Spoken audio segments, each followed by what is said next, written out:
take the heat. It's Colin's Blazing Farm. Blazing Farm in the herd. Browns at Chargers. Absolutely love Cleveland +8. First of all, they're off an embarrassing loss. You know my theory off embarrassing losses. Teams rarely get embarrassed back-to-back. The Chargers have all sorts of injuries on their offensive line and secondary. And by the way, Phillip Rivers is not overly mobile, so there's so much he can do behind a very depleted offensive line. The other thing I like, San Diego, and we've seen this since 2004, has made the playoffs 4 times and get off to a 1-2 start. San Diego's never good in September and early October. They're just not. Here's the other thing I like. The Chargers have yet to lead. One of only 2 teams in the league, they've yet to lead in the first 3 quarters. So they're always perennially a slow starting team. This year, they're a slow starting team in games, giving Cleveland potentially a lead late in this game. And the Browns are the most improved team in the NFL this year situationally on third down. Believe it or not. I think it's a Cleveland team playing off an embarrassing loss, a beat-up San Diego team.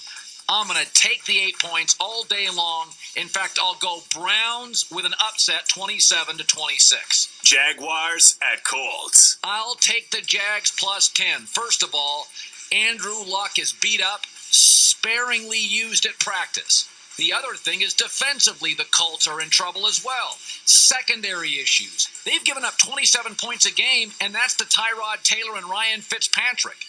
The Jaguars, meanwhile, are getting several top players back. They're getting a starting corner, a starting safety back. Defensive end Andre Branch is coming back. Left tackle Luke Jokel is coming back. And again, the Jags come off a humiliating loss to New England. Jags can play. They beat Miami this year. Blake Bortles, believe it or not, has the most touchdown passes through the first 3 games all time in the history of that franchise, and a lot of his incompletions have been dropped. Take the points. The Colts are always good against their own division, but 10 here for a beat-up, mangled Indianapolis team, a beat-up quarterback, and the Jags, off a humiliating loss, are getting healthy finally. Colts 30, Jags 27. I'll take the points. Texans at Falcons. Come on, let's not over-evaluate Atlanta. Ooh, they beat the Cowboys. The Cowboys aren't very good right now. Houston's getting 6.5. The Falcons are improved, but they're not a team that I'm going to lay 6.5 points with. The Texans are a more physical team and could be getting Arian Foster back. Ryan Mallett has been sacked only 4 times in 193 dropbacks. So they're giving this kid some time to throw. And Atlanta's not great against the pass. And like San Diego, the Falcons have been outscored 65-55 in the first 3 quarters of games this season. They've dominated mistake-prone teams late. Houston's not going to make a ton of mistakes here. Atlanta's a better team. They're not 6.5 points better. 27-24. I'll take the 6.5. Houston loses but covers. Giants at Bills. The only favorite I'm taking this week. Folks, Buffalo's for real. Okay, they outscored New England 19-3 in the 4th. New England's destroying people. Yeah, the Giants have extra rest time, but they've been a terrible road team for the last 2 years. At the last 21 road games for the Giants, they're 6-15. That's it, 6-15. Rex Ryan has overhauled the Bills' offense, and they have been terrific this year situationally in the red zone, where the Bills have cashed in on their red zone trips, converting 5 of 6 opportunities into touchdowns. Meanwhile, the talented Giants have been lousy in the red zone. 11 opportunities and only 3 touchdowns. And the Bills have been a tremendous 4th quarter team.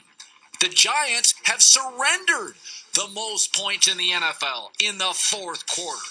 This is my one favorite I like. Swallow the points. I think the Bills have the best, most complete roster in the NFL. I've been on them all year, and I'm going to take them to win here 31-23. Swallow the points. Raiders at Bears. I know the Bears aren't very good, but I'm taking Chicago in 3. The Raiders on the road come back to Oakland. Now they have to go back to the Midwest for another early start time.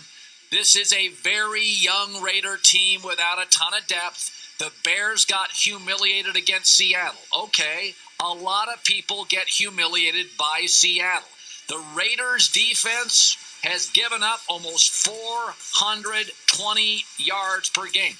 Yes, Chicago's lost, but look at who they've lost to. Green Bay could be the best team in the league. Arizona could be the best team in the league. Seattle on the road, one of the better teams. This is Oakland at home.